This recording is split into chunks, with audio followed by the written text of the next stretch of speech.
Şimdi veteriner hekimliği özetlemek gerekirse insan dışındaki bütün canlılara hizmet eden bir bilim dalıdır.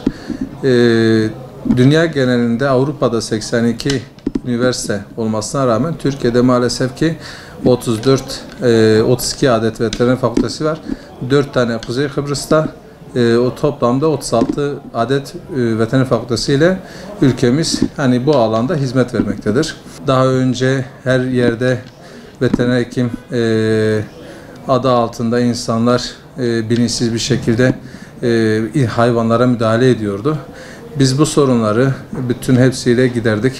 Veteriner Hekimler Yönetici Konseyi'nde yer alıyorum ben de. Bu sorunların hepsini Batman'da yerelde çözdük. Şu an sadece kliniklerde veteriner hekimler hizmet vermektedir.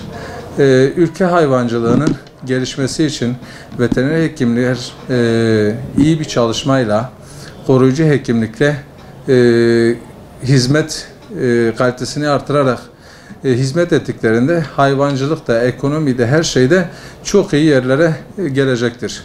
Çünkü ülkemizde şu an maliyetlerden dolayı hayvan sayısı gittikçe azalıyor ve bunu artık profesyonel çiftliklere geçiş süreci olarak da aynı zamanda görüyorum ben.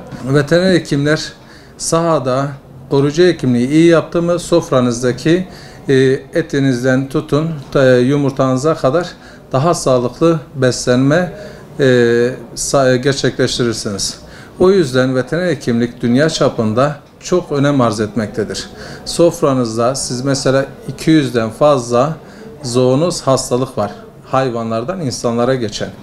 Biz bu mesleği yapmadığımız sürede maalesef ki insanlarda çok büyük ve sıkıntılı hastalıklar da ortaya çıkmaktadır.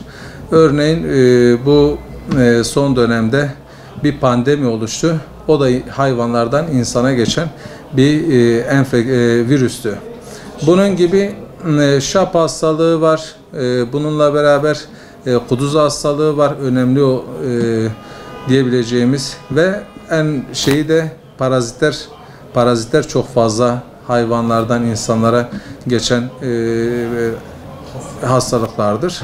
Hekimlikte yerelde de maalesef ki bazı sorunlarımız var. Bugünkü kira ve ilaç maliyetlerinin çok yükselmesi veteriner hekimlere ciddi sıkıntılar yaşatıyor. Maliyetlerin artması, ilaç fiyatlarının çok yükselmesi, insanların, hayvancılık çiftçilerin artık bunu bırakma seviyesine maalesef geldiler. Yem keza öyle. Biz de aynı zamanda üreticiyiz.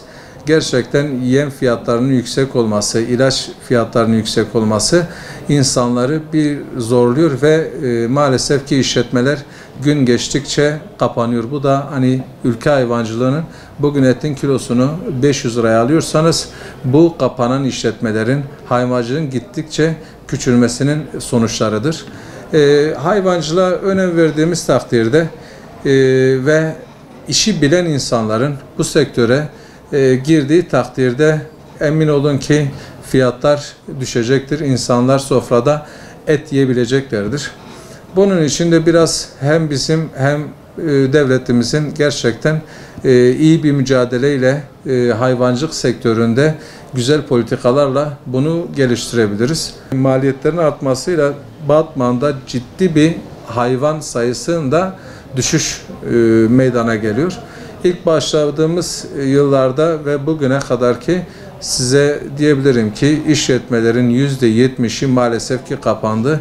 Şu an sadece %30 bir işletme kapasitesiyle Batman bu işin mücadelesini veriyor. Hayvancılığı her zaman olması gerek. İnsan var olduğu sürece hayvancılığın da sürmesi gerekmektedir. İnsanların gerçekten sağlıklı yaşayabilmesi için, sağlıklı besinler alabilmesi için veteriner hekimler var olacaktır ve hayvancılıkta da mücadelelerini vereceklerdir. Biz elimizden geleni yapıyoruz. Elimizden geldiğince işimizi kaliteli yapmaya çalışıyoruz ki üreticilerimize herhangi bir zararımız dokunmasın.